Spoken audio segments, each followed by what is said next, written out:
Welcome, everyone. May I have your attention? Thank you.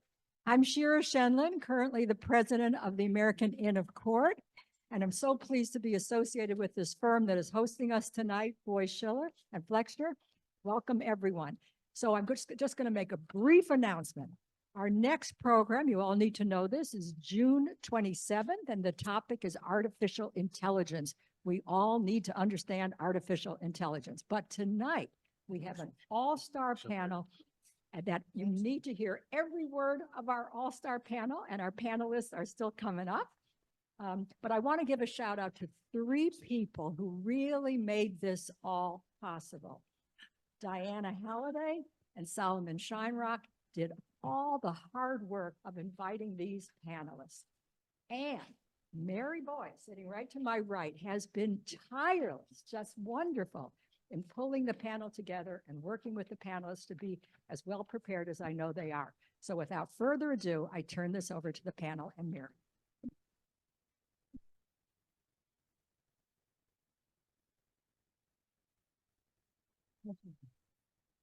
Thank you, Judge Shenlin, and thank you all for coming.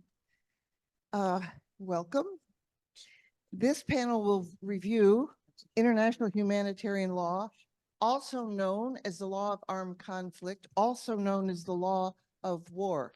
We will use those terms interchangeably, and sometimes they will be referred to as IHL, International Humanitarian Law. I, like the judge, would like to give special thanks to Diana Halliday and Solomon, the co-chairs of this event. Co-chairs is code for the brains behind this. Thank you. I would also like to thank Manny and Mark Anthony, whom I believe are here and who did tremendous work, and we thank you as well. If anything goes right here, the 5 people you've just heard from or about are the ones that should get all the credit. So our purpose is not to take sides in conflicts, tempting though that is. But first, we're going to review the legal standards. Second, we're going to discuss how they are applied. And then third, we're going to discuss the various forums for international and domestic enforcement. Our panelists are Judge Mary McGowan Davis, former New York State Supreme Court judge, chair of the UN commission that investigated the 2014 Gaza conflict, and many other things I will mention later. Michel Paradis, who is on the faculty at Columbia Law School, where he teaches courses including military law and the Constitution and the jurisprudence of war. He has litigated many important cases, including those related to Guantanamo. And as part of our lure to get him to join, I promised to make a plug for his new book coming out this summer about General Eisenhower, President Eisenhower. Next is Bruce Rashkow, former director of OLA's General Legal Division. The United Nations Office of Legal Affairs provides a unified central legal service for the Secretariat and the principal and other organs of the UN. To his left, your right, is John Bellinger III, one of the most celebrated international lawyers in our country. He is a senior partner at Arnold & Porter in Washington. He was the Senate-confirmed legal advisor at the State Department, and that is code for the chief lawyer of the State Department. He had also served as the most senior lawyer at the National Security Council. So he, like all these other people, actually know what they're talking about. Colonel Joshua Berry was a field artillery officer, member of the Judge Advocate Corps, the JAG. He's been deployed to Kuwait, Iraq, Afghanistan. He's a law professor at West Point, and he's managing director of the Lieber Institute for Law and Land Warfare at West Point. And on the screen, we have to now our left, Professor Bob Goldman, who is at the American University, Washington College of Law.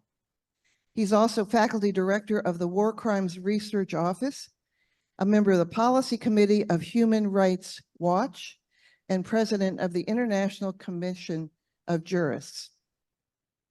And to our far right is John Spencer. John Spencer is a 25-year U.S. Army infantry officer. He now he's had 2 combat tours in Iraq. He now chairs the Urban Warfare Studies at West Point's Modern War Institute. So with that, we're going to start with part 1, which is the basic tenets of international humanitarian law, also known as the law of armed conflict. This is a 14-week course, which Professor Goldman is going to give us in 15 minutes. Over to you, Bob Goldman. Well, thank you. Can you hear me? Mary, can you hear me? Yes, sir. Okay, good. Well, I'm sorry I couldn't be with you in person, but as Rita Hayworth might have said in Gilda, put the blame on Amtrak. My job actually is, as I was instructed, to say a few things about human rights law also, and how it diverges and also compares with IHL. And so just a little bit about human rights law for any of you who have not had a course. This is a relatively new area of international law. Its origins are traceable to the UN Charter, which made respect for human rights one of the organization's fundamental purposes. However, the Charter did not define or enumerate those rights. This was done in 1948 when the General Assembly of the UN adopted the Universal Declaration of Human Rights, which proclaimed 30 civil and political rights, as well as certain economic, social, and cultural ones. While not legally binding at the time, the Declaration is the foundational document in the development of human rights law at all levels. Thereafter, in 1966, the General Assembly approved 2 additional treaties, which elaborated on and amplified the rights proclaimed in the Universal Declarations. And these treaties, as such, create binding legal obligations for state parties that ratify them. The UN subsequently approved optional protocols to both treaties. These are treaties which enable victims of violations of rights guaranteed in those covenants to file complaints against the offending states. These instruments clearly establish that all human beings, irrespective of nationality, are endowed with certain inalienable human rights which are universal in nature. And importantly, they made states' human rights practices a matter of international concern and subject to legitimate scrutiny by other states. You also should know that there are very well-established and quite vibrant regional human rights systems in Africa, the Americas, Europe, and an incipient one in Asia. Human rights law essentially seeks to restrain arbitrary acts by the state acting through its agents and organs, which include the 3 branches of government. And in the event state agents violate protected rights, the state must provide the victim with an effective remedy. It is only when a state fails at the domestic level to remediate claimed violations that victims can seek redress from human rights treaty bodies that have complaint procedures. It's important to understand that human rights law in principle is concerned only with acts and omissions committed by state agents who allegedly violate protected rights. As such, human rights law does not address the conduct of non-state actors, which include private individuals and groups, mobs or opposition groups, such as rebels and insurgents. Now, just as many rights under domestic law are not absolute, the same holds true for many human rights. Most human rights treaties permit states, when confronting a genuine emergency, such as armed conflict or terrorist violence, to temporarily suspend certain rights. However, states may never suspend a core of non-suspendable rights, including the right to life, freedom from torture, and freedom from retroactive criminal law. It is also important to understand that human rights treaty bodies have determined that their treaties apply not only within national territory, but also where one state exercises effective control over persons or territory in another state. Now, IHL is the body of law that governs the conduct of warfare and seeks to limit the effects of hostilities on civilians and those no longer in the fight, such as the wounded and the sick. IHL is largely the product of centuries of warfare from which rules and customs governing the conduct of hostilities have developed. Principles of restraint in the waging of war can be found in early Judeo-Christian, Oriental, Hindu, and Islamic teaching. The principal sources of IHL today are the 1949 Geneva Conventions and their two protocols of 1977, as well as certain weapons conventions. In addition, there is a very large body of customary IHL, not codified in these treaties, which is binding on all states. There are two bodies of IHL. The oldest is Hague Law, which deals with the conduct of warfare, the so-called jus in bello. The other is Geneva Law, which is the humanitarian component of IHL. The four 1949 Geneva Conventions provide very detailed rules concerning the rights, protections, and treatments of civilians, wounded and sick combatants, and prisoners who are in the hand of the enemy. Both branches were merged in two new treaties, the 1977 additional protocols, which both updated the law, providing enhanced protection to civilians and new rules on the waging of war. Now, it is very important to understand that contemporary IHL is not concerned with the legality, the causes, or the justifications for the use of force by states and other armed groups. The use of force today is governed by the UN Charter and state practice and is a matter to be sorted out essentially by a competent judicial body such as the International Criminal Court or the International Court of Justice. Now, IHL distinguishes between two kinds of conflicts, international and non-international. International conflicts involve hostilities between two or more states. NIACs, or non-international armed conflicts, involve fighting between a state's armed forces and an armed opposition groups such as rebels or insurgents, or between such groups occurring generally within the territory of a particular state. NIACs have occurred with far greater frequency than international wars since the end of World War II. Today, there are more than 90 ongoing non-international armed conflicts throughout the world. Let me say that you should understand that there may be occasions where there are divergent views on the nature and characterization of a particular conflict, that is, whether it is international or non-international.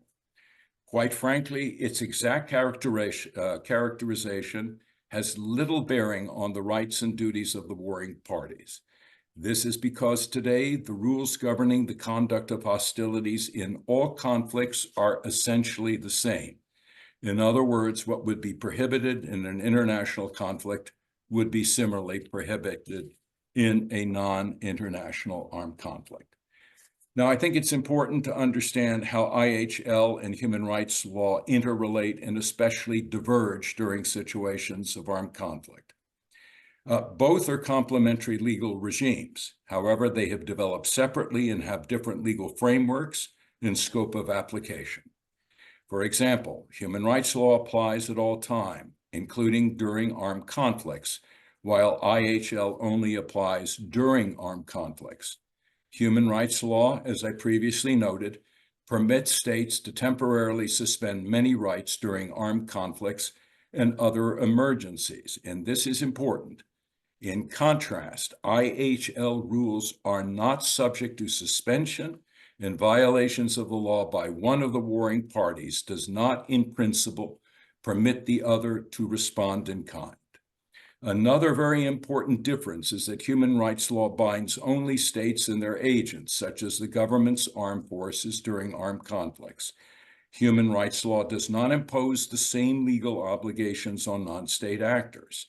In contrast, IHL binds and applies equally to all parties in all armed conflicts, including non-state armed groups in non-international armed conflicts. Another key distinction between the two involves the rules governing the use of lethal force. Human rights law essentially mandates that state law enforcement agents should use lethal force only as a last resort. In contrast, IHL rules are far more permissive. Specifically, combatants are targetable at all times unless they have surrendered or they combat, that is, taken out of battle by being captured, incapacitated by wounds or sickness, and thus incapable of engaging in further hostile acts. Perhaps most importantly, you should understand that although human rights law technically applies during armed conflict, it is nonetheless essentially peacetime law and was not conceived to govern the conduct of warfare.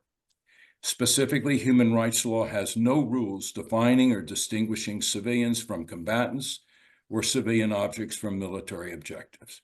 Human rights law is also silent on when civilians lose immunity from direct attack or when a civilian object becomes a lawful military target. These very important matters are, properly viewed, the exclusive province of IHL and not human rights law. That said, human rights law most certainly applies and reinforces IHL rules when it comes to the rights in treatment of persons in enemy hands. Now, the foremost rule applicable in all armed conflicts is that the warring parties must always distinguish between civilians and combatants and civilian objects and military objectives, and only direct their attacks against combatants and military objectives. In armed conflicts, IHL divides all persons in two discrete categories: civilians and combatants. Civilians are all persons who are not members of the armed forces of the warring parties involved in a conflict. Now, protecting the civilian population caught up in warfare essentially depends on the following three conditions. First, civilians must abstain from fighting. If they join the fight, they not only become lawful targets of attack, but by so doing, they endanger other civilians. Second, the party controlling the civilian population must not place them at heightened risk of harm by deliberately using them as human shields or using civilian structures or objects for military purposes. And finally, third, the attacking force must take precautions to avoid or minimize likely civilian casualties when avoiding lawful targets. I cannot emphasize enough that strict observance by all the warring parties to the conflict of these conditions is absolutely imperative in order to spare civilians from the effects of hostilities. If one or more of the warring parties do not do so, then the civilian population inevitably will suffer the consequences. Now, civilians enjoy the highest level of protection under IHL. They cannot be directly attacked unless and for such time as they directly participate in hostilities. Interestingly, no IHL instrument defines these terms. What particular conduct constitutes direct participation is highly situational and certainly subject to debate. There is, however, broad agreement that when a civilian assumes the role of a combatant, whether armed or unarmed, and poses an immediate threat of harm to the adversary, that conduct constitutes direct participation, and such civilians become lawful targets of attack.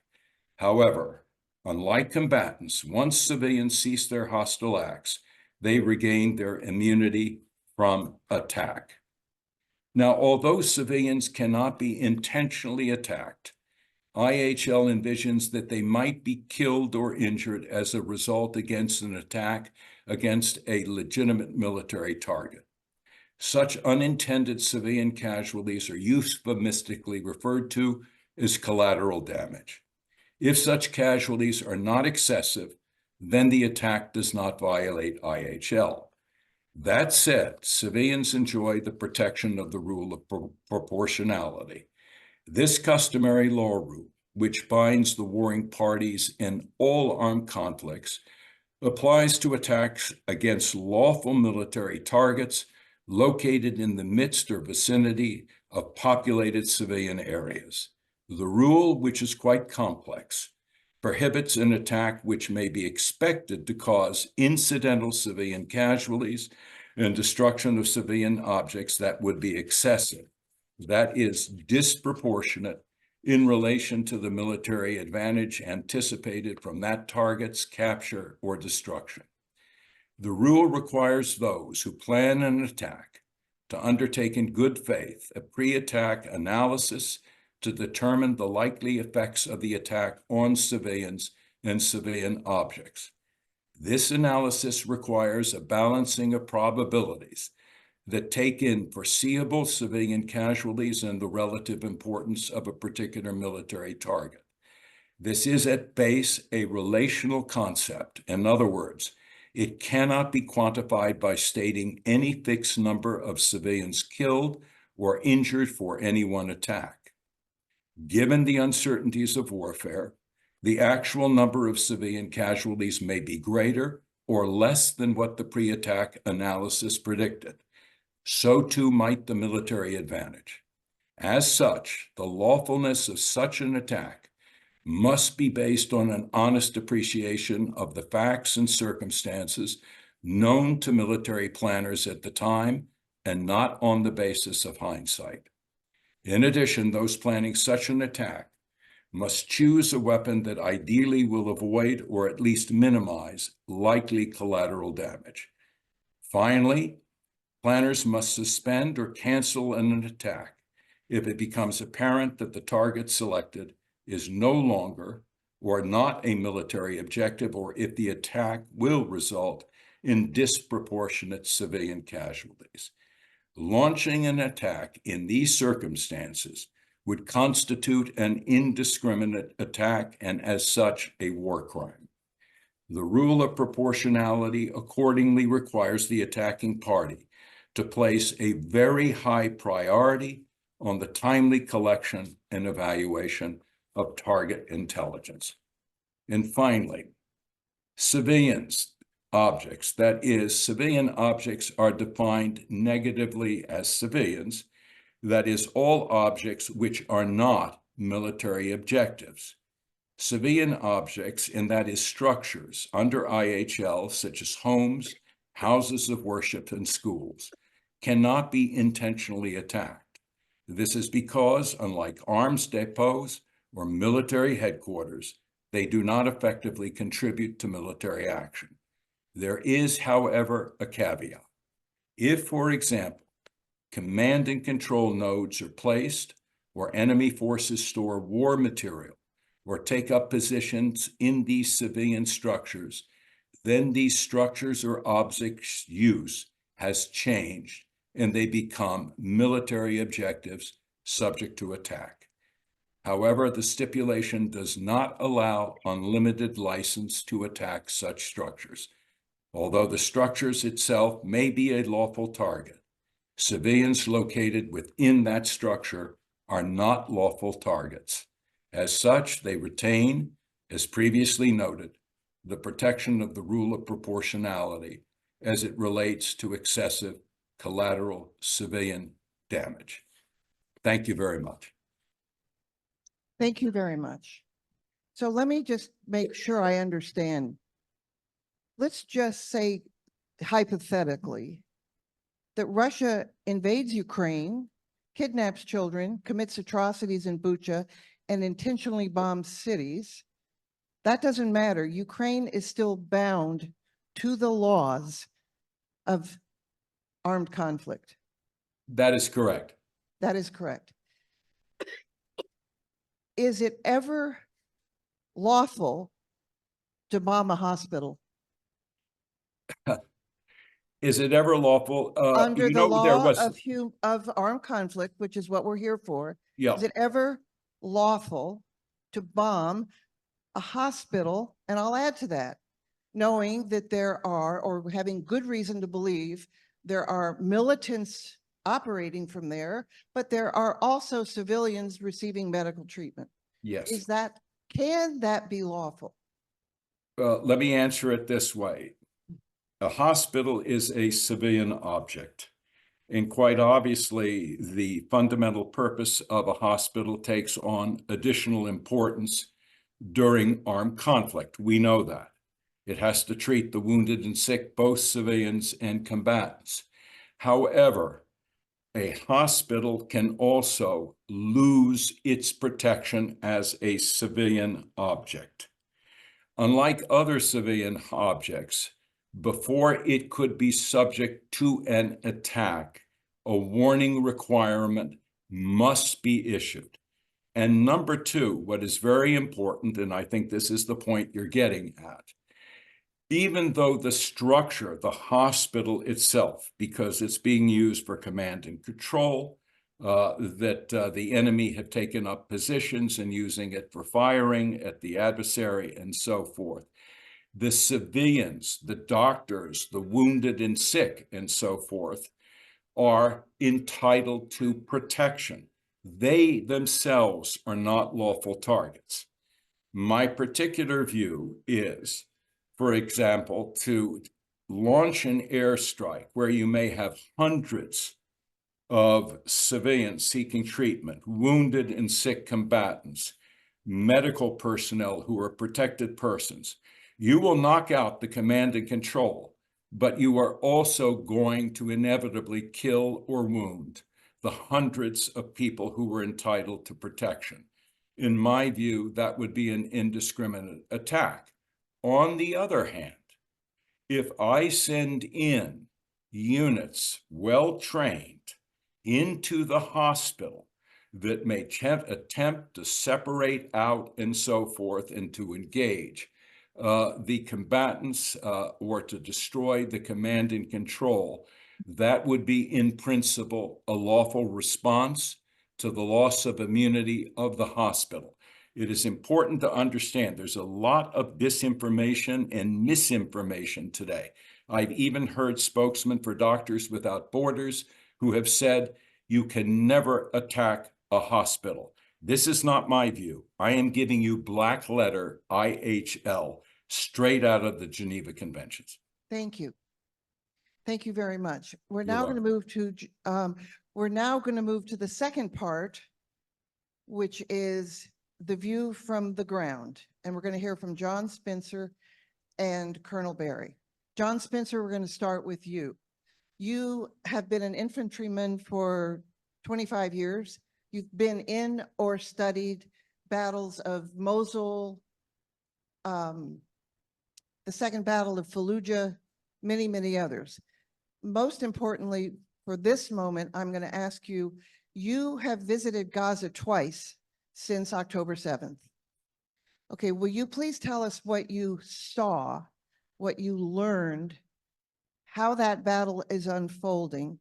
Please be an eyewitness, not an opinion giver, but hearsay is allowed. Over to you. Well, thanks, Mary, and thanks to everyone. What an amazing event. So I'll get right to the point, as I think who bears witness also matters. So the fact that I have been in and out of Ukraine, Nagorno-Karabakh, Gaza, studying the urban battles of those wars. I was in Bucha 2 weeks after it was liberated. You extensively studied these. So when I see an urban battle, I also view it in the lens of the history of the complexity of the operation, where military organizations around the world have literally written into their doctrine to avoid and bypass urban warfare at all costs. They've recently taken that out because of the nature of it's inescapable on the modern battlefield. But the reason is that in urban warfare, there are the most restrictions on the use of force than any place on the planet. Straight to the point, I went into Gaza. I had been studying Israel's approach to urban warfare in many battles and many wars across their history.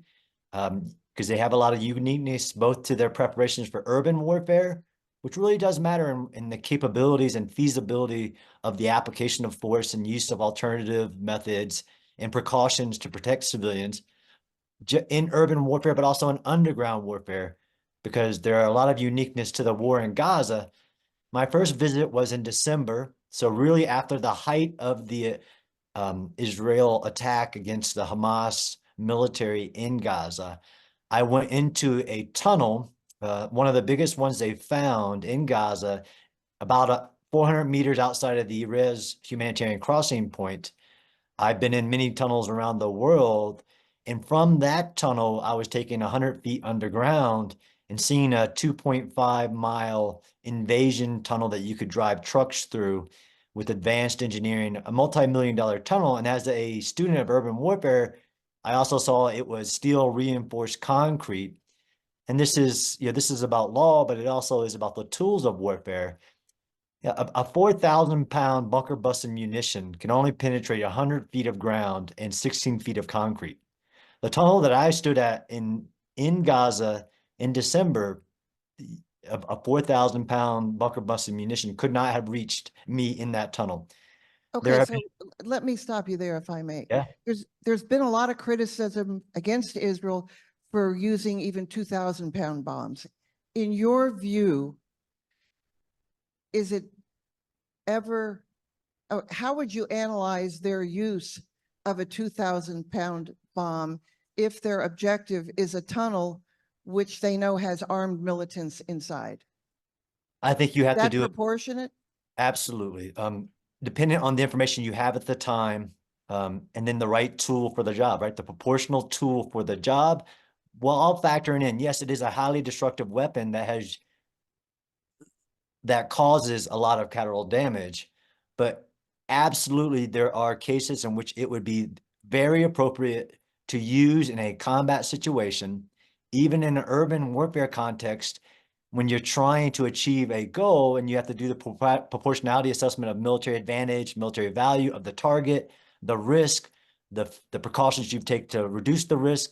But actually from a weapons technology, absolutely, in a 2,000-pound bomb is going to reach a certain depth of through the buildings and through the earth and through the concrete tunnel to achieve the military goal that it is. And this has been the criticism of the number of 2,000-pound bombs, because I'm a student of urban warfare, and I can tell you that in the Second Battle of Fallujah and the Battle of Mosul, the Battle of Raqqa, 2,000-pound bombs were used. But in all the battles before now, there have never been a combatant in this many tunnels at this depth under civilian areas, and where the restrictions of the use of force have to be so calculated strike by strike.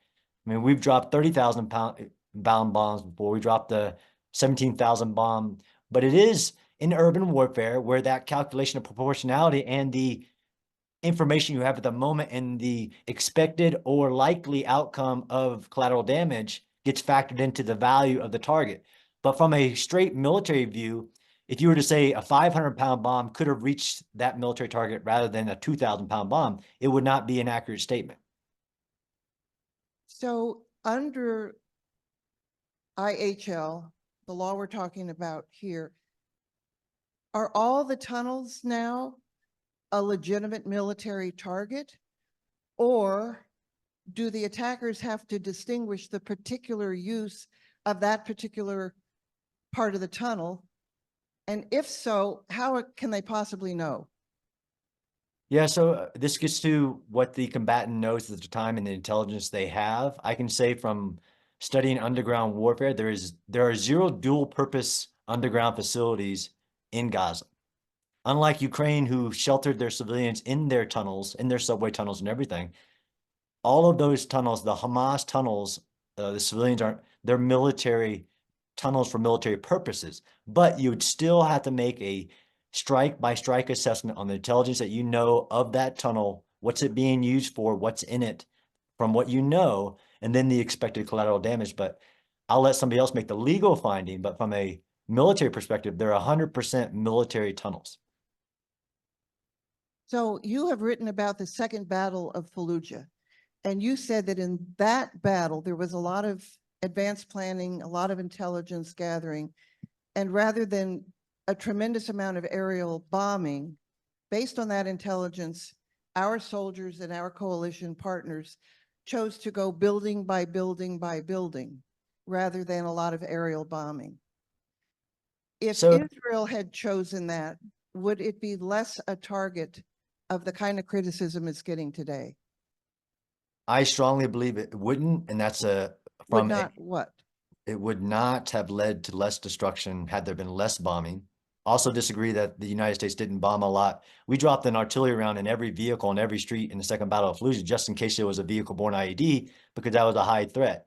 We'd also evacuated the city of 85 to 90% of the civilians to reduce that chance of civilians caught in between. But there is a very long-held fallacy which has breached into IHL circles that the problem is your bombing, that the bombing is leading to more destruction in urban areas. I was a part of United Nations Vienna and New York discussions on banning the use of bombing in urban warfare. It's called explosive weapons in populated areas, where countries would agree to not use bombs, missiles, mortars, artillery in urban warfare. I understand the humanitarian concerns of it, but from a military perspective, that would actually could lead to more destruction. Just like in the battles of Manila and the battles of Seoul, when you don't use air power, it causes the fight to be a very block by block fight. I actually wrote a book for Ukraine to help them defend their cities. If you have a building made of concrete reinforced steel, you can hold that building for weeks.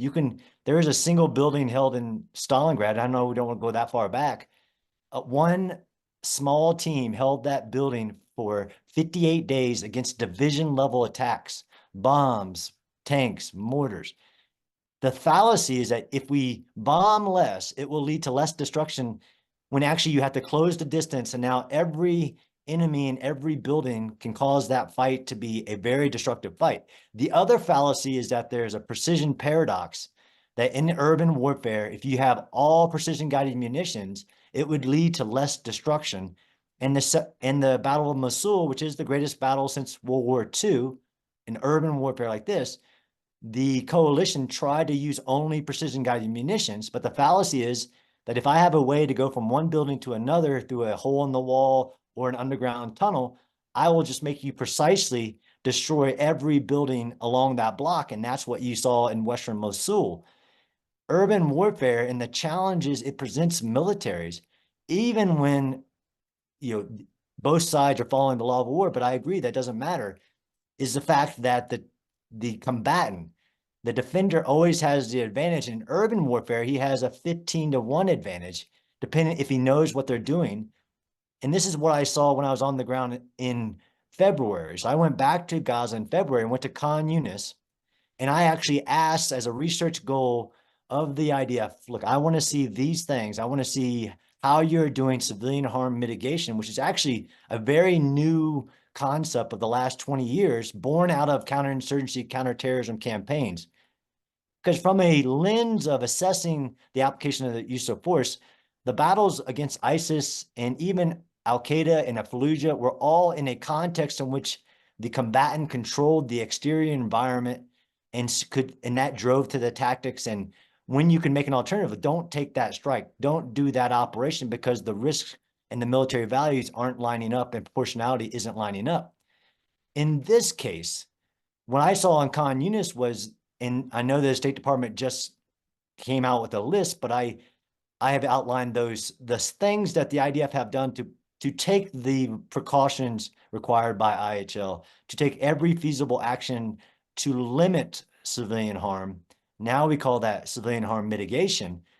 Of those steps, IDF, I saw on the ground, I met with the IDF Civilian Harm Mitigation Cell, which is not required, something new, with a one-star general whose job it was to track civilian population presence in the combat areas with cell phone, whether it's on or off, aerial footage, satellite footage, all of that, and then puts restrictions on the use of force at the IDF. You can't even go into that area unless you have the three-star general, chief of staff of the permission, and see how your evacuations are working. They've also put the pauses on the military operations during the battles. They've handed out their military maps. They've done call outs, even what we were talking about, hospitals, like in the Al Nasser hospital, where the IDF moved to the military target, gave warning to the enemy in the hospital to evacuate, stop using it as a military target. They moved to it and did a call out, which is you surround the building because you can control some of the exterior and then call everybody out to get them out of harm's way. They also used that technique in Khan Yunis. Again, this has been the kind of in the legal obligation lens of viewing the highest intensity elements of the warfare versus what's going on the ground now, which is what I saw in February, where the military was using their overwhelming force, but also not to target the enemy, but to overwhelm the enemy. So they would surround an area, and they surrounded an area of 250,000 civilians still left in Khan Yunis because Hamas had pushed the civilians into Khan Yunis to use the human shields and had increased its population by 300%. The military commander that I was with did an operation where he surrounded a population of 250,000, asked them to evacuate then, because usually an evacuation notice goes to everybody, get out of this area, and Hamas was just moving with them. He isolated an area, not sieged it, and there are new precautions about siege warfare, but they isolated an area and then told the civilians to come through their lines, and then use facial recognition to pick out the Hamas members from the civilians, and picked out 900 Hamas members from that evacuating 250,000 civilians without a shot being fired. So this is the evolution of figuring out how to do civilian harm mitigation in a more conventional war set. This is why I've stated that I think that they followed not only all the legal obligations, and you do have to assess them by strike and by operation, but also on top of that, all of these feasible precautions to take constant care, which is what the law of war writings say, to do everything possible to prevent civilian harm. And that's what I've seen on the ground in Gaza. One last question before we move to Colonel Barry. You told me a story about a Ukrainian woman who saw Russian troops arriving sort of down the road. She turned on her mobile phone and made a phone call to her countrymen to say, there are Russian troops located at this precise location. While she made that phone call, was she a combatant? It is my interpretation at 100% while she was making that call and partaking in the hostilities, she was targetable as a combatant and they could have conducted operations to destroy her. Once she stopped partaking in those activities, then she would go back, like the previous speaker said. And I presented that at a NATO conference as a really the complexities of urban combat when somebody, and this is what, again, I saw in Hamas. I was outside of a mosque where a tunnel leading out of the mosque was coming up into a building. They were searching and drilling to find the actual main tunnel. Is that Hamas does lawfare, which is they know the laws and know that complexity. So they showed me caches of Hamas in different buildings, which is actually a very strong defensive tactic, but Hamas uses it where they're dressed in civilians. They'll fire from a building with their weapons, drop their weapons, walk out to the street where it is hard to distinguish them as a combatant, walk down the street into another building, get to another cache and partake in the hostilities. But yes, you could have engaged grandma at that moment. Thank you.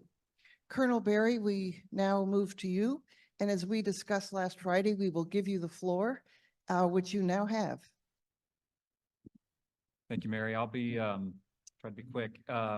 First, I'm appearing in my personal capacity, and anything I say doesn't necessarily represent the views of the Department of Defense, the United States Army, or the United States Military Academy. Thank you very much for the invitation.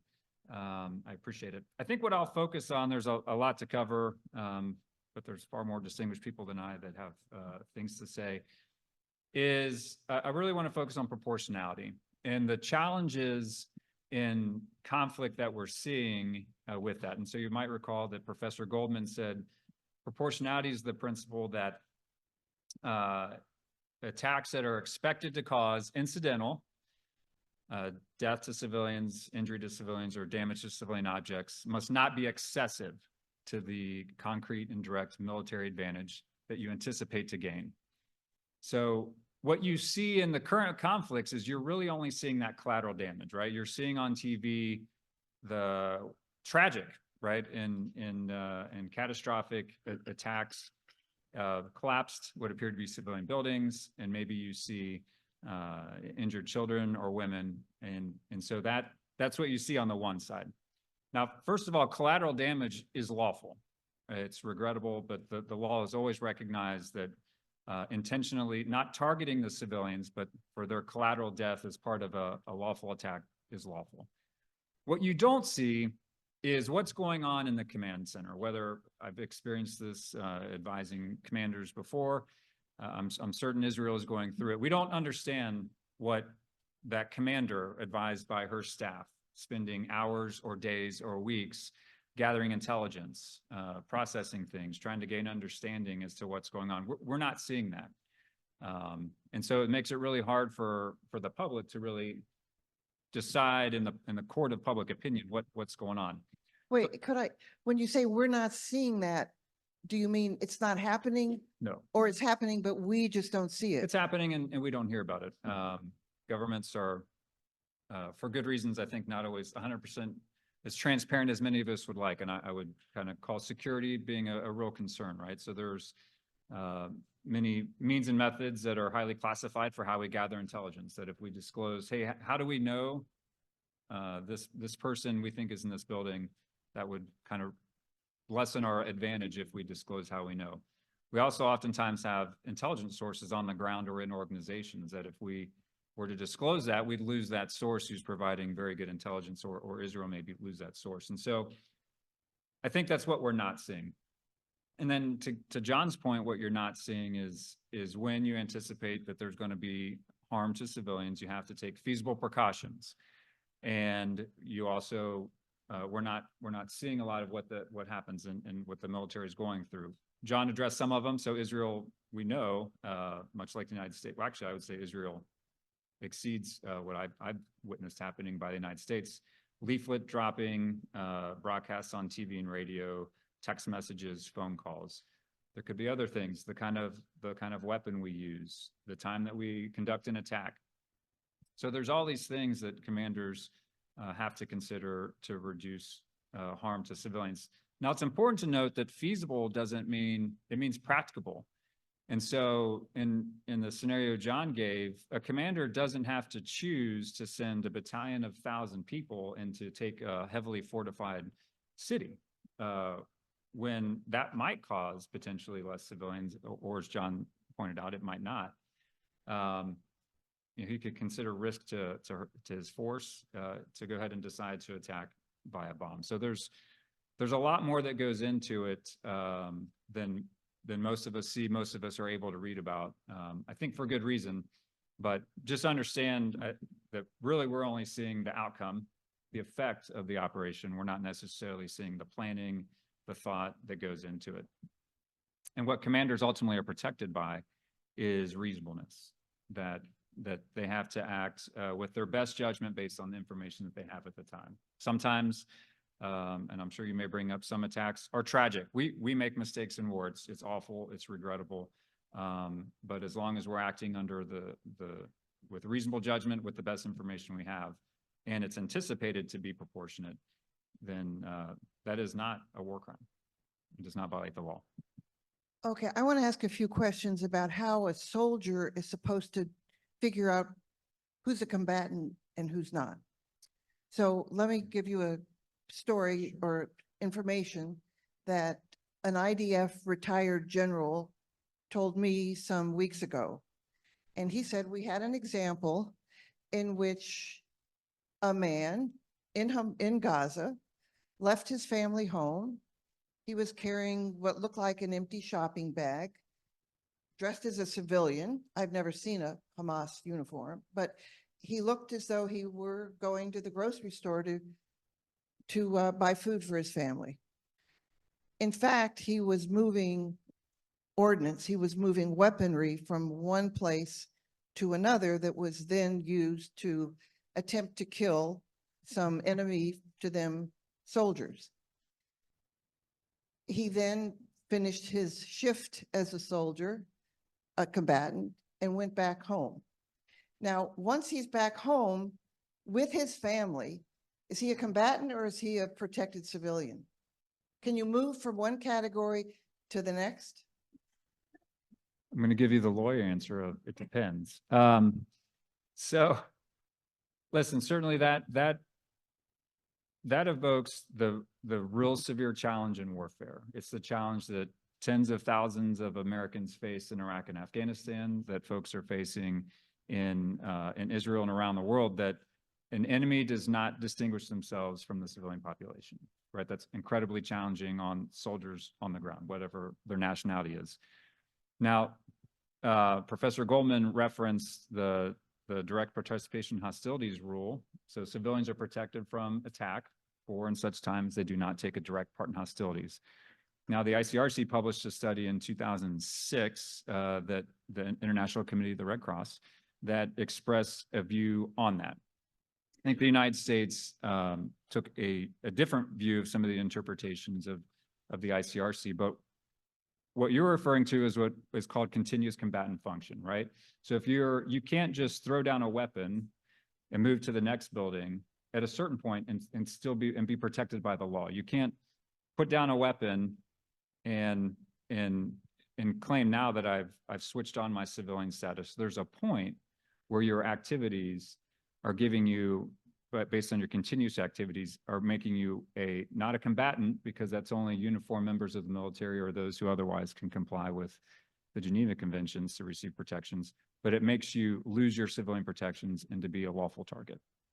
So how can an American or coalition soldier in Iraq, in Afghanistan, determined to comply with the law, how can that soldier possibly accurately distinguish a combatant from a civilian? And what if he just simply makes a mistake? How do you analyze that under the law of armed conflict? So that's the challenge, right? And so that gets to, so if let's say we're fighting Russia, right? We assume Russia wears whatever uniforms the Russian military wears. Easy, right? We know what Russian tanks look like. We know that there's a line here, a boundary, a border, and we're attacking them because we're identifying them as the enemy wearing a different uniform. In a civilian environment where they're not, it is very hard. And our activities then become very defensive oriented and reactive, right? So soldiers then are looking for, what's the conduct that you're presenting that's presenting a threat to me? And if you're threatening me, then in self-defense, I'm going to react to what you're doing, right? So whether you have a weapon, whether you point a weapon at me, and that's what has been and what continues to be very complicated in these urban environments, fighting against these organized armed groups who don't follow the rules of law and don't distinguish themselves from civilians, is that the soldier on the ground who's scared, nervous, tired, hungry, usually just wants to do the best job they can, is put in a very hard position to make a call. Do I think this person's presenting a threat and I engage them with deadly force and maybe I make a mistake? And by the way, if they make a mistake, it's not a war crime as long as the decision they made at the time was reasonable based on the information they had, right? And that's happened frequently, right? Hey, I thought they had a weapon. It turned out it was a shovel, but they were 800 meters away and they were participating in activity that looked like what I've seen as being threatened activity in this area before. So they would be protected if their decision was reasonable based on what they knew at the time. Thank you. Mr. Rashkow, very senior lawyer, legal advisor on behalf of the United States at the UN for a very distinguished career. Mr. Rashkow, would you like to comment on some but not all of what you've just heard? I'll briefly comment. And I was not when I was at the UN, I was not representing the US. I was hired by the legal office of the United Nations. I later worked for the mission, but not at that time. In any event, let me just make some preliminary brief comments because there was a wealth of information by all of our previous speakers, raising lots of issues which require a lot of thought to be addressed. But I want to address the issue of proportionality that has been raised by both of the past two speakers, Major Spencer and Colonel Berry, and how proportionality and the rule of proportionality is applied and measured and judged in an urban warfare context such as Gaza. And I think a couple of points bear emphasizing. And one is that the point that Colonel Spencer made, that the situation in Gaza was far different from an urban warfare context than the situations he had previously experienced in Syria and Iraq and Afghanistan, whether it was Mosul or Raqqa. This is far different experience, a far different military context in which to conduct military operations. He explained it. He described it very well, and I'm not going to try and repeat what he said about the tunnel networks and the use of civilians as shields, et cetera, et cetera. He gave a great description. But it was an important distinction, which I think has to be kept in mind in judging and evaluating whether the rule of proportionality is being followed in the context of Gaza, which is very different. It's not Mosul, it's not Raqqa, and it is not Syria and Afghanistan. So the second point I wanted to make is that there was identified by the previous speaker what he called a list of criteria, a list of measures that were developed by the U.S. military in dealing in urban warfare as a result of their experience in Raqqa, in Mosul, in Syria, and Afghanistan. And these measures that they developed to minimize civilian casualties were then codified in a certain sense as best practices by the U.S. military. They were the model that were to be followed in urban warfare. Now, the question I have to ask is, do those best practices, which the U.S. government recently, in a report on Friday by the Department of State, in conjunction with DOD and the intelligence agencies, criticize the government of Israel for failing to follow best practices? And these are those best practices that they developed in the context of Mosul and Syria and Iraq and Afghanistan. So they were critical that they weren't following best practices. So my question is, and I don't know the answer to this, but my question is, those practices were developed for a very different environment and an environment that is not as unique as Gaza. And should those best practices be applied, and how should they be applied in the context of Gaza? I think they need to be reviewed at least, and considered at least in the different context and the unique context of the urban warfare in Gaza. And from the report that we received on Friday, there was a lot of criticism that these best practices were not followed. I am not, from my review of that report and from my review of the criticisms that Colonel Spencer has received from some in the Department of State because of his questioning whether the government was justified in criticizing the government of Israel as much as they have. They may be justified, but his criticism was they may not be justified because their criticisms were based on best practices developed for a different situation, which was very different and might have different results in conducting combat operations. So that was my major concern.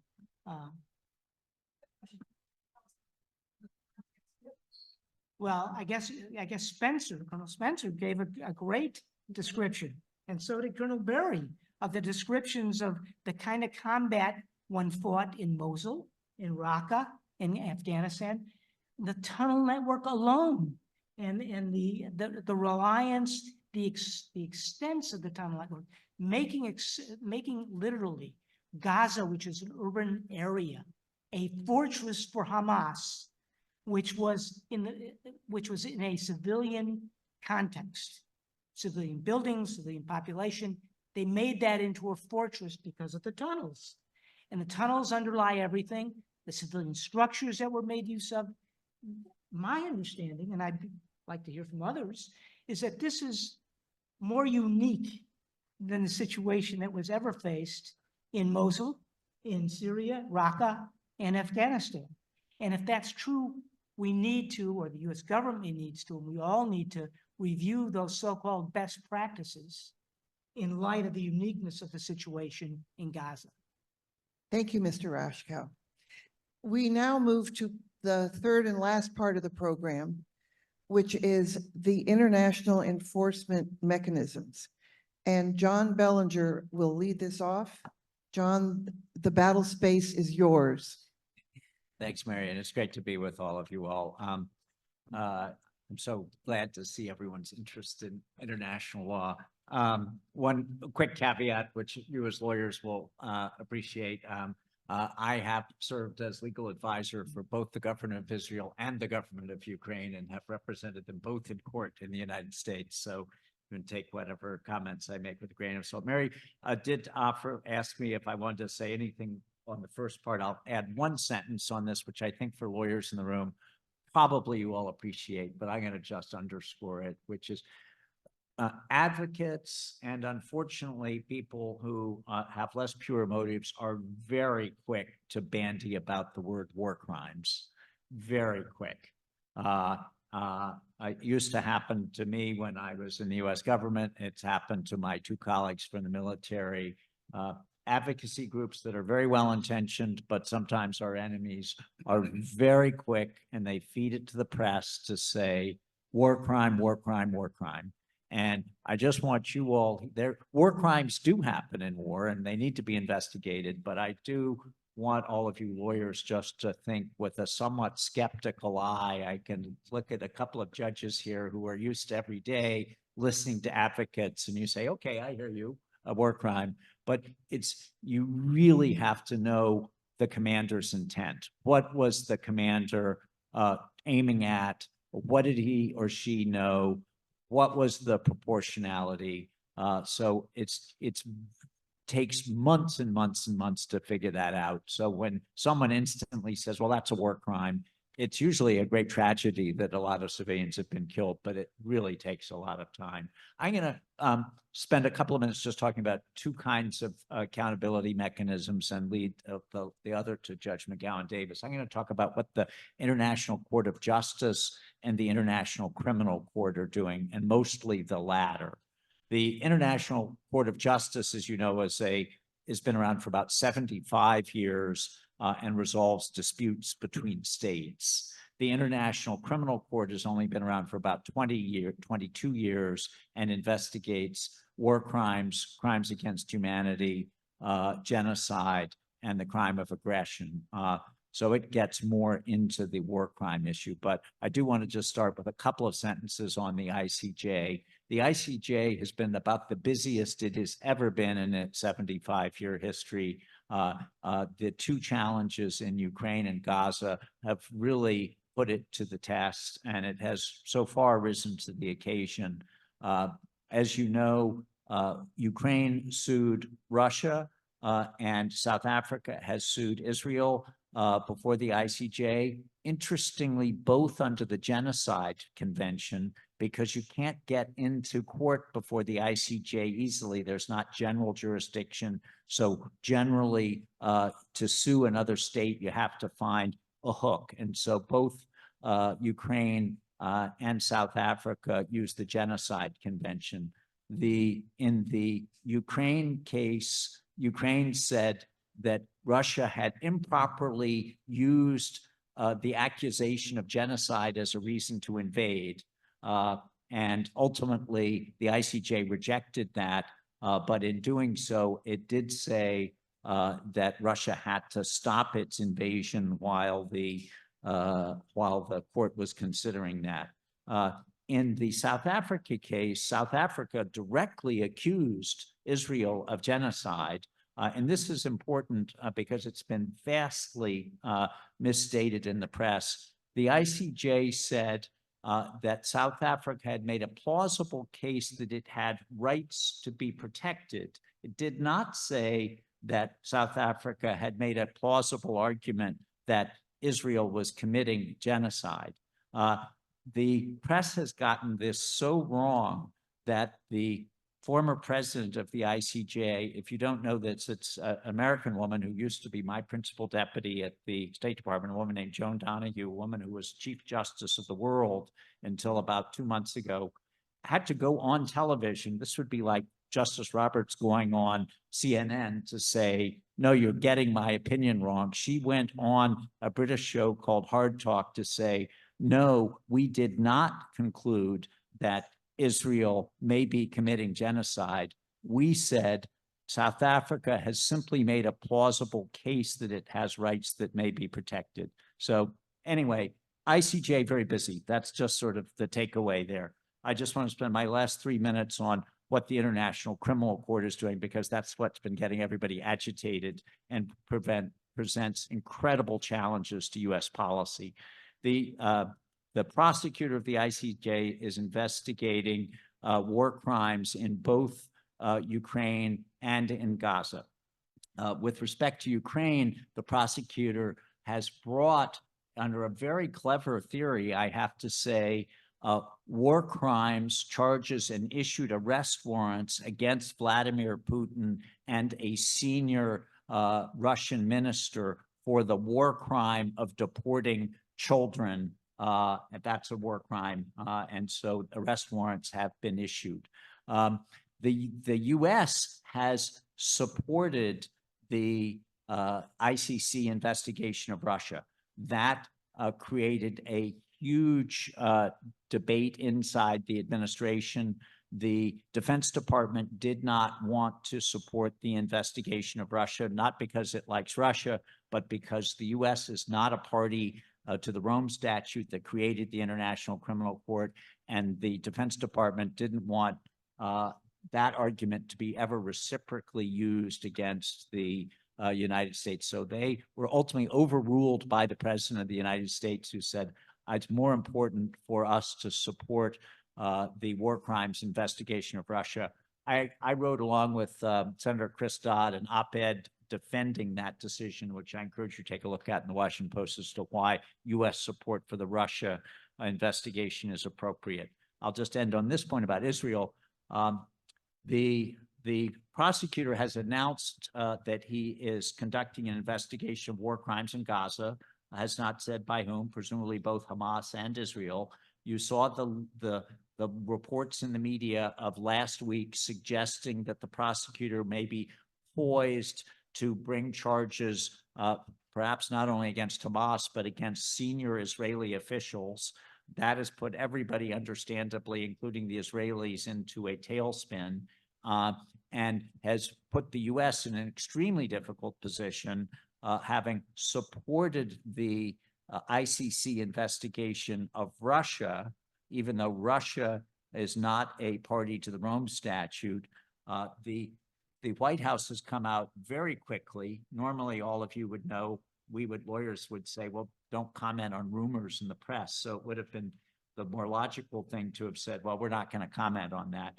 But the White House was so concerned about possible indictments of Israeli officials that they came out and did comment on the rumors and said, we would oppose any prosecution investigation of Israeli officials. We don't think the court has jurisdiction.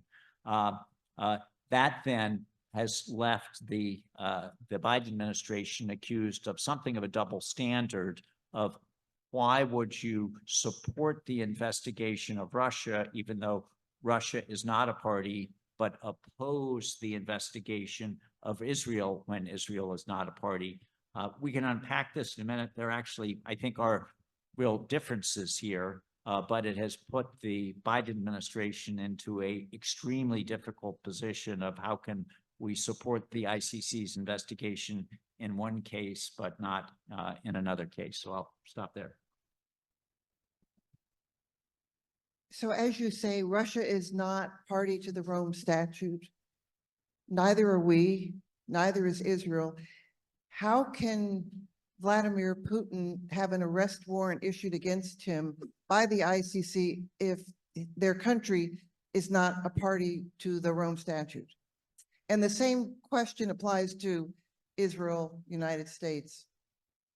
So glad you asked. The way the Rome Statute, which is the treaty that created the International Criminal Court, works is it has jurisdiction over countries who are party, and the US and Israel and Russia are not parties, but it also has jurisdiction over war crimes committed by non-parties on the territory of a party.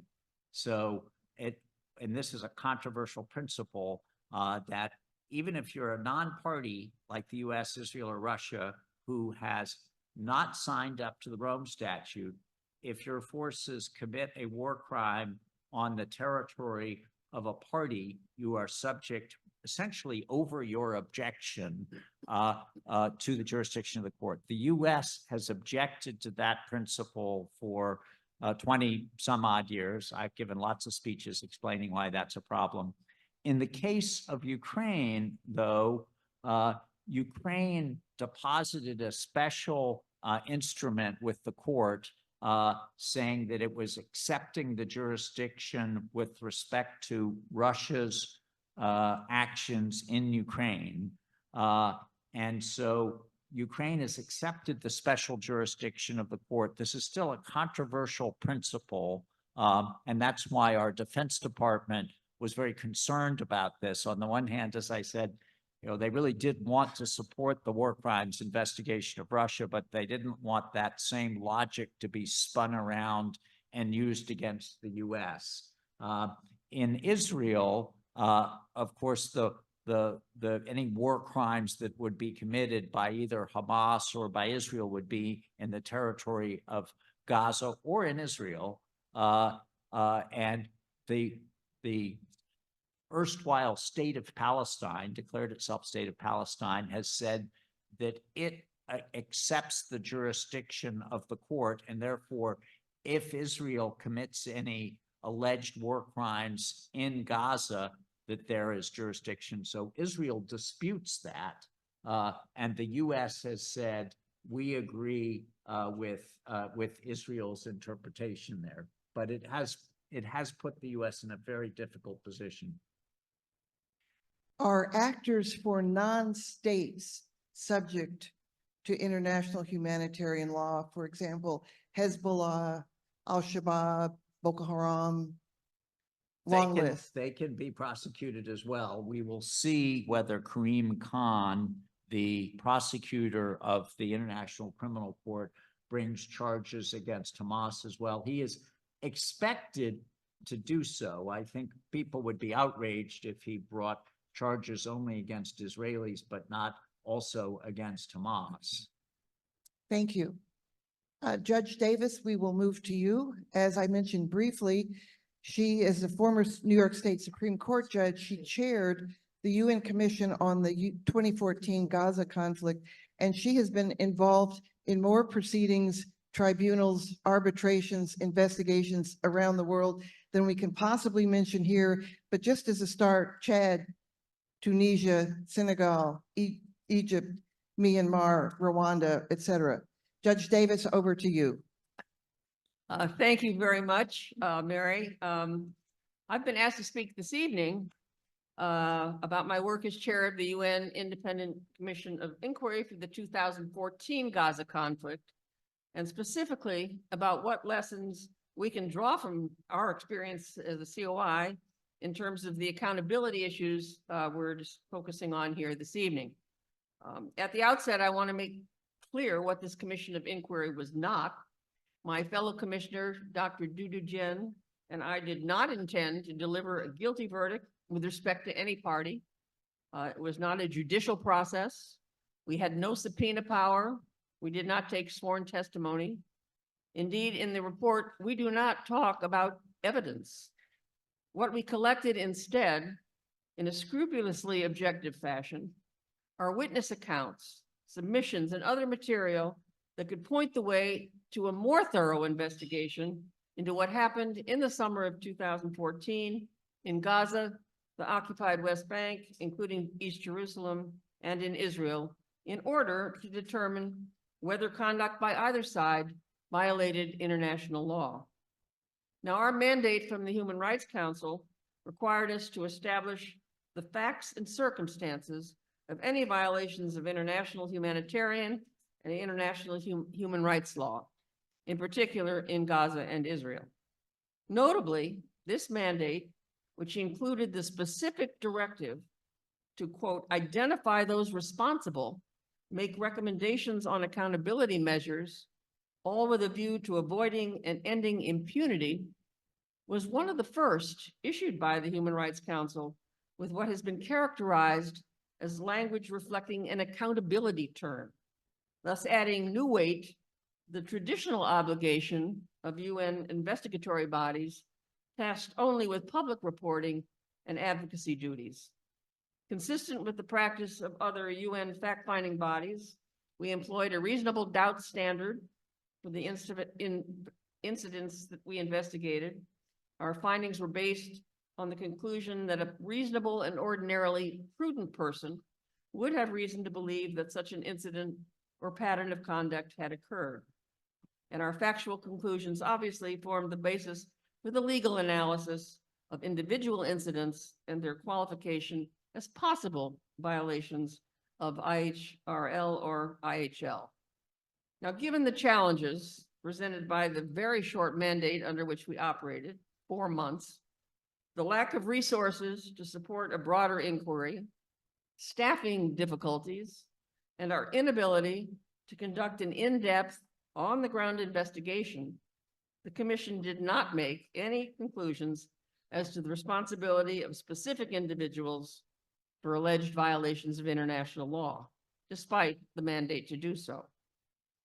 Given the frustrations and largely the failure of UN investigatory bodies like ours to advance accountability measures that would achieve justice for the victims of likely IHL and IHRL violations, there is currently new energy at the UN being invested in the creation of standing investigatory mechanisms that will gather and preserve evidence for potential use by a court or international tribunal. Thus far, the UN has established an independent investigatory mechanism for Syria, for Myanmar, and for Iraq with respect to Daesh and ISIL. Unlike the Human Rights Council mandated groups, these investigatory mechanisms focus on criminal case building, actually criminal case building.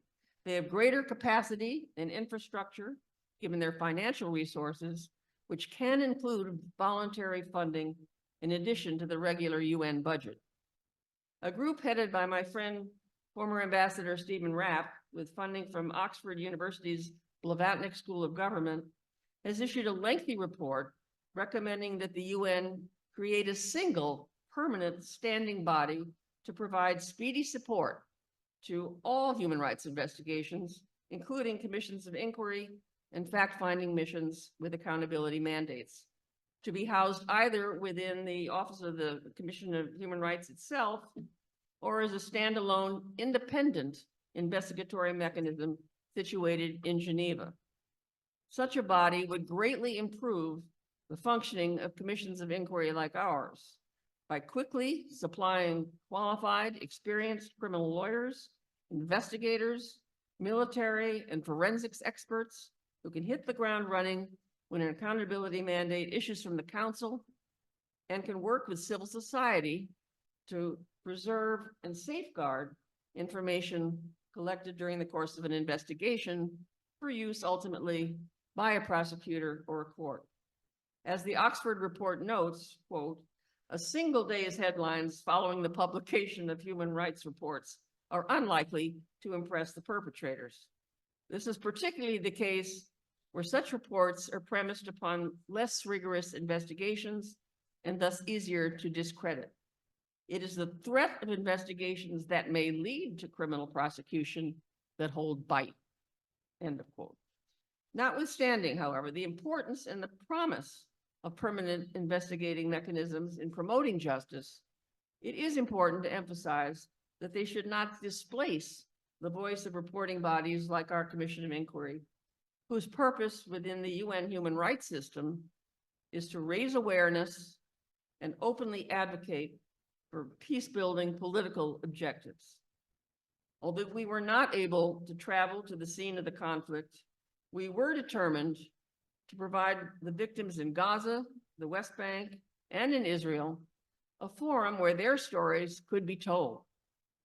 We listened to heartrending testimony from many people who want the world to acknowledge their suffering and who came forward to the UN to bear witness to these terrible events in an effort to seek justice and peace. I was asked by the organizers of this panel what I would like the audience to take away from my remarks, and it is this. Notwithstanding the tragedies experienced by witnesses and victims on both sides, I continue to be struck by how, despite the killing and the hatred, there were many, many witnesses with whom we spoke who expressed empathy and compassion for their counterparts on the other side of the Green Line. I think of the Israeli mother of 4-year-old Daniel Tragerman, killed by a mortar that struck him from Gaza while he was playing in his home. Despite her evident sorrow, Daniel's mother told us, "We, the people living in Israel, want to live in peace and not under threat of terrorism. I would like our neighbors in Gaza to have a good and happy life and their children to go to school." And a Palestinian mother mourning the murder of her teenage son, who was kidnapped and burned alive in West Jerusalem, said sadly, "I am one of hundreds of Palestinian mothers who have lost their children. I lost my son Mohammed, and he won't come back from school to sing to me. I don't want any other mother to go through what I went through. That's why I ask you to stand with us all, every mother that suffers this way." Now, in the spring of 2024, when war is again raging in Israel and the occupied Palestinian territories, we must remember that victims are not just numbers and collateral damage. They are individual people with human dignity, and they are entitled to effective remedies for all violations of their rights. I'll conclude by drawing your attention to remarks made by former UN Secretary General Ban Ki-moon in 2016.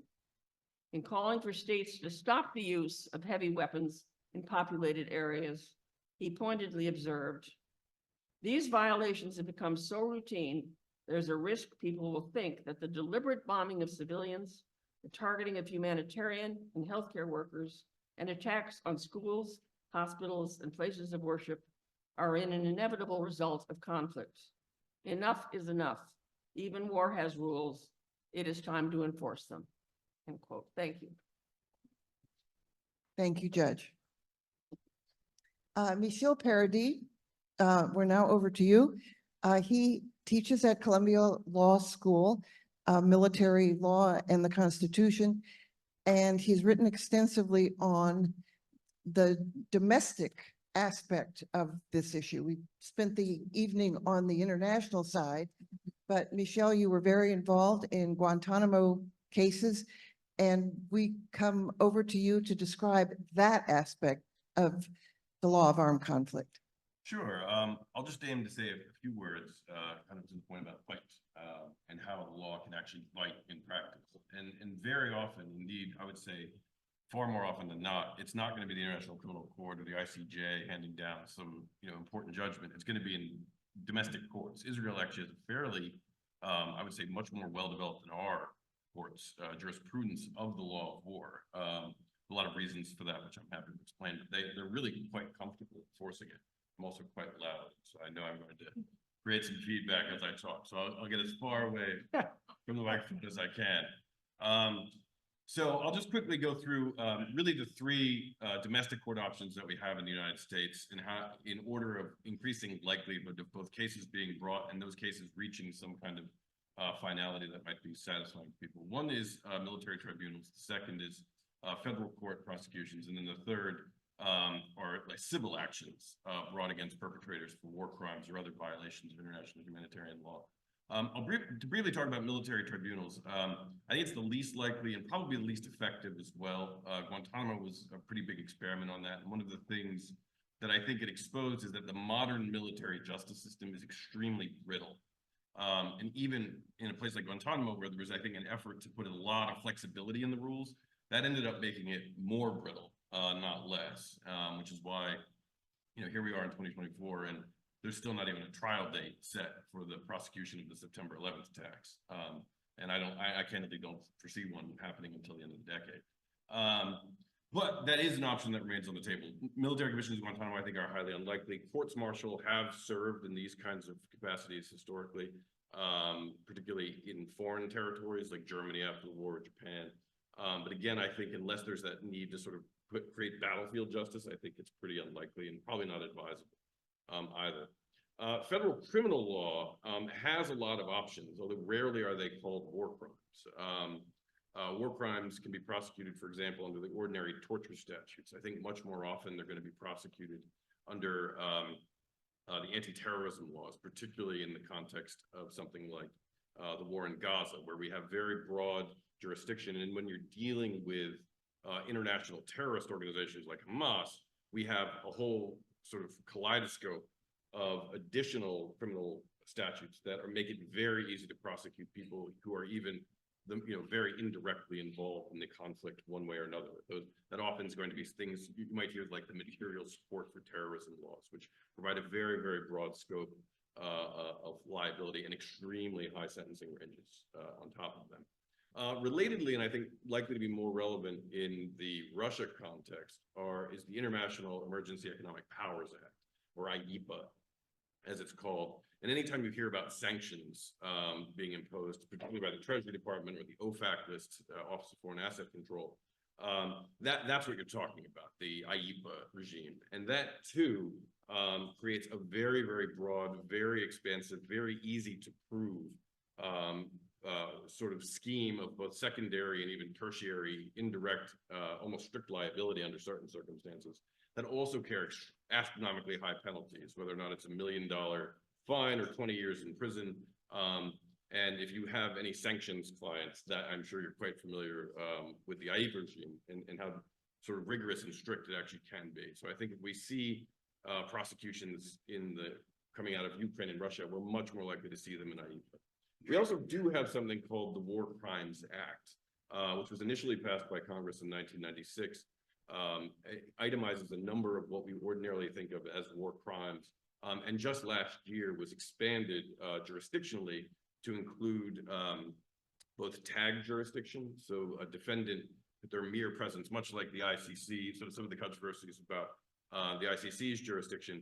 If a defendant just finds themselves in the United States because they're a genocidaire living in Brooklyn, or they come to the United States for a conference or medical care, that tag jurisdiction, that mere presence, gives the federal government the ability to prosecute them for the gamut of war crimes that the War Crimes Act codifies.